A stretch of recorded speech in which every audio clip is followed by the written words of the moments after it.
And it's time for another must read, my people. And this one is very, very interesting. Um, you know, how much you guys know how much I love JoJo. I love JoJo. JoJo is pretty cool.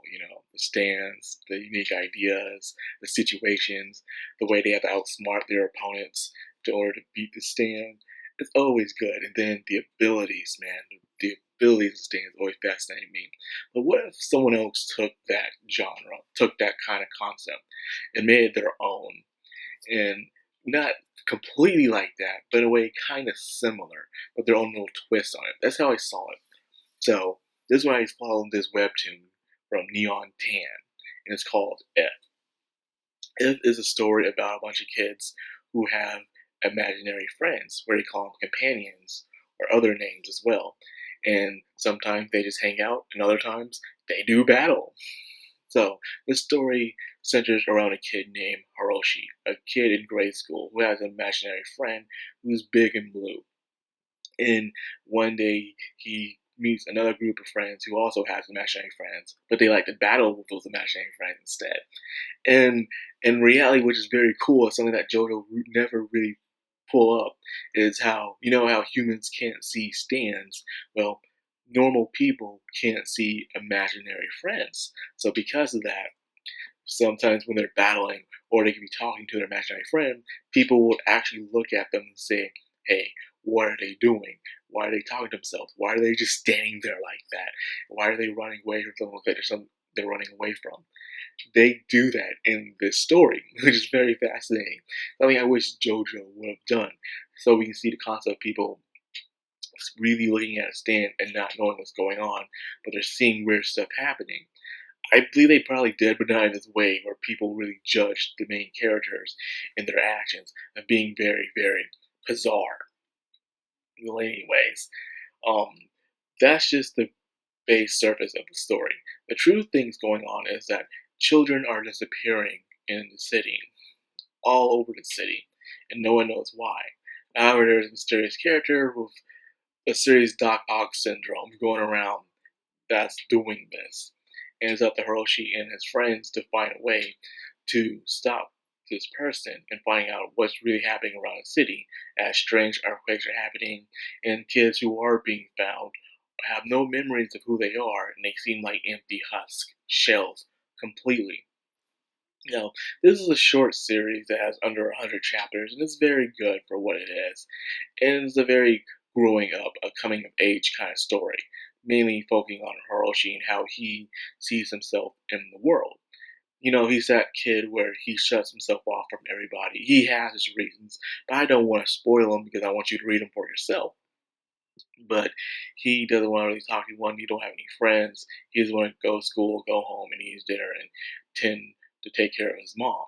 That's what he wants to do. And some kids, even at elementary school age, can be like that, depending on how they grow up. Something could have happened to them, or they just see life a different kind of way. It's very understandable.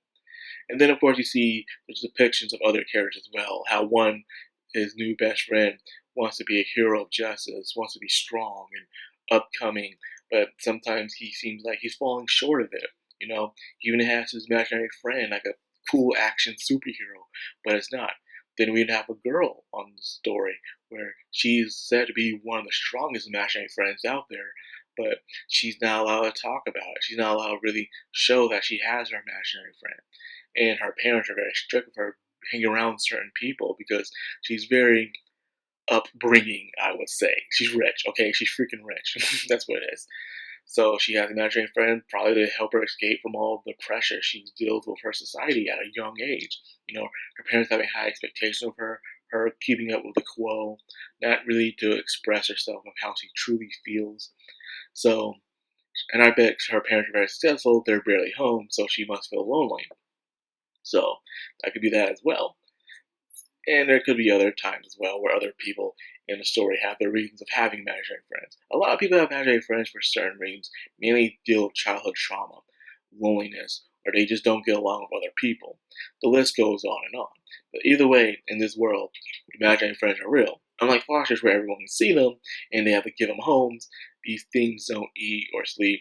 They just be by your side, and they talk. They do have feelings. They do have emotions, and they can really pack a punch if they want to. But the only thing I wish in this series is that it kind of has some episodic episodes. This show really does get to the point. It never leaves the point. There's no filler or anything like that. In fact, I wish there were more and more imaginary friends. And there's also more bigger lore that's behind the scenes of the imaginary friends and what's going on.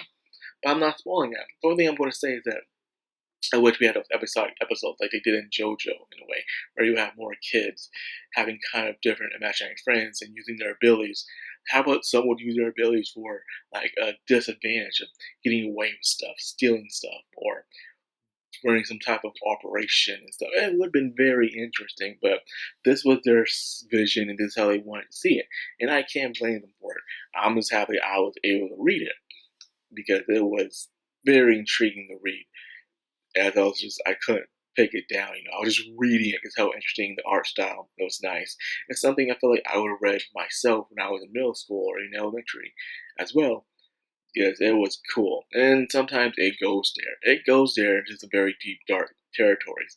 But the author was not afraid to shy away from those scenes. I'm glad they didn't, because it could be relatable for some people at the end of the day, Some kid couldn't be picking up this thing and saying, hey, this kid went exactly what I went through. It sucks. Whether it can be a certain figure in your life went missing, or it could be someone being very abusive to you, or you just feel like you just don't fit in. There's tons of ways to have imaginary friends, and I'm glad that the author did not shy away from that, because it can help a lot of people relate. I'm pretty sure not a lot of kids are reading these webtoons. They're mostly people my age or 10 years younger than me. But other than that, it's a good read. It's a good read. It's not long. It's like, I think it was 80 some chapters or so. But it's very good read. I'm just doing it on top of my head. I don't remember how many chapters there was. I kind of finished it last week and I just forgot to bring it up again and make a video about it. So here I am. I did my video. I hope you're happy. So anyways, let's like after this video. I hope you guys enjoyed it. If you did, like, comment, subscribe, and of course, hit that bell icon. This is the Madcrownxox. I'm Anime. Signing out.